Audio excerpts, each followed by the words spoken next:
We're excited to bring you the next weekly episode of If This Car Could Talk. This week's feature is a car that's finally getting respect from collectors and enthusiasts of anything automotive. We're talking about the Ford-built Edsel models. The feature car is, what is in our opinion, the most iconic of the 3 years, the 1958 model.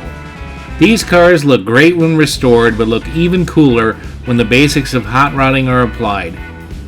Lowered stance, the right wheels, and no body mods.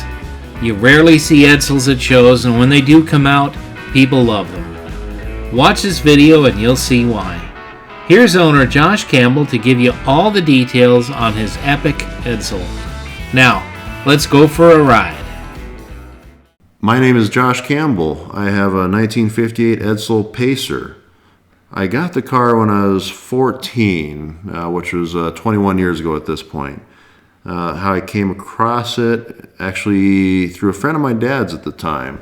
This friend was a tow truck driver, and he was driving through St. John's, Arizona, and he encountered this 58 Edsel just sitting out in this car lot there, and he told my dad about it.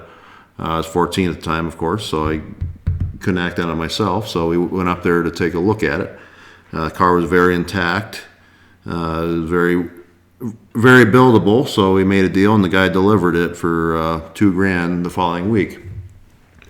The reason we got notified about this Edsel sitting up there is there is a history of Edsels in the family. My grandfather had Edsels, and actually I had another Edsel Ranger that I started working on when I was 14, but the condition was it was too rough as a New Jersey car.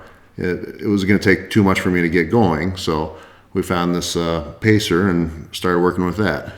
So when I got the car here, I was able to get the original 361 running, but it was just not. It was beyond savable at the time, so I still have the engine. I might rebuild it later, but the decision was made to find another 390. So several years ago, I got the 67 Mercury Montclair with this good running 390 and C6 transmission. So I was a college student at the time, so it was what I could afford to get the car going. So I yanked the engine and transmission out. Threw it in the Edsel. I adapted the original Edsel Teletouch to the C6. I had a friend at work weld on aluminum bungs to the transmission, so I was able to adapt the Edsel Teletouch, and the system has worked great since. It's been a pretty trouble-free, reliable setup. Obviously, the car is pretty original. I've repainted the roof and the coves since the roof was completely baked from the sun. The white on the car was pretty decent, so I'm going to leave that intact for the time being. There will be plans in the distant future to do a full restoration on the car, probably, but as long as patina is considered okay, I'm going to leave it like this. I'm more than capable of making the car perfect, but once I make the car perfect, I'm not going to be able to enjoy driving it like I do right now. I'm not afraid to drive it anywhere. I'll drive it to the grocery store. I'll drive it to work. Right now, I have more fun with this car right now than I have with some of the perfect cars I've done in the past. Although I left the outside of the car original, the one thing I did want perfect is I wanted the interior done. So it was about a year ago, during the start of COVID, I went ahead and started ordering all the interior materials from SMS Fabrics up in Oregon. That wasn't cheap. This is all correct original fabric. I had a friend of mine who does upholstery. He did all of this exactly as original, using the original seat patterns as templates.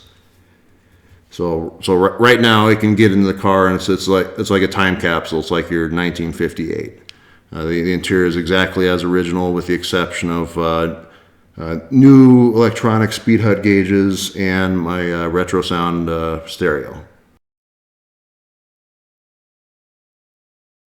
As far as the drivetrain of the car, everything under the car has been rebuilt. All the bushings are fresh. The rear end is a Lincoln Mark V with disc brakes. Front brakes have been converted to disc as well. I just did a mild lower to the front. I built some lowering blocks for the narrow springs in the rear. The car drives great. Yeah, most of the build of this car was when I was going to college for engineering, so I didn't have a lot of cash to go serious on the build. So only during the last couple years have I been able to do a lot of things I've wanted to do. I have many more plans coming up in the future on this car as well. Next immediate plans is a Holley Sniper fuel injection I have ready to go on. After that, I want to do air conditioning, eventually put power steering back in, probably rebuild the 390 or install a little hotter, fresh 390. It's a great cruiser. Just the stance and the wheels, I think, just make the car just stand out. I've seen my car tagged on random Instagram posts about how cool it was going down the freeway.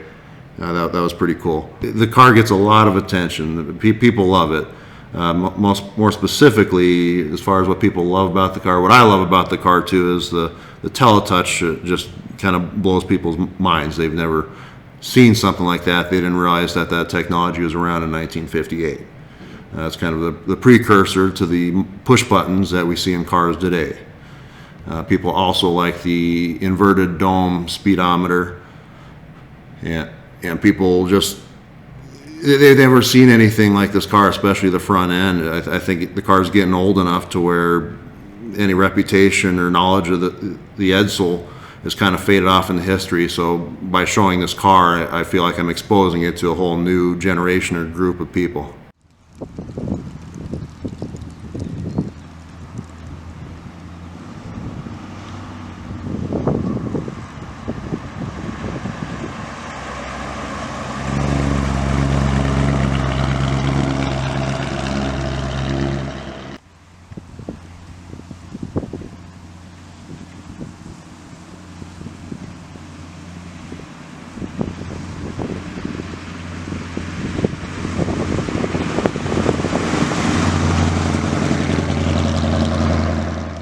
We just love Josh's commitment to preserving his 58 Edsel Pacer and how he drives it everywhere, never being afraid to share it with people, many of whom don't even know what it is. As always, be sure to give the video the thumbs up and share it with everyone you know. Please feel free to leave a comment about this video or anything else that's on your mind. We always appreciate your comments and read every one of them. Next Sunday, we'll bring you an absolute treasure of a museum dedicated to firefighting history of the past 250 years or so. It's the Hall of Flame, found right here in Phoenix. There isn't a person I've met who doesn't love fire engines, but this place offers so much more. Join us to see the world's largest fire museum in just 7 days. Until then, remember, please be careful out there.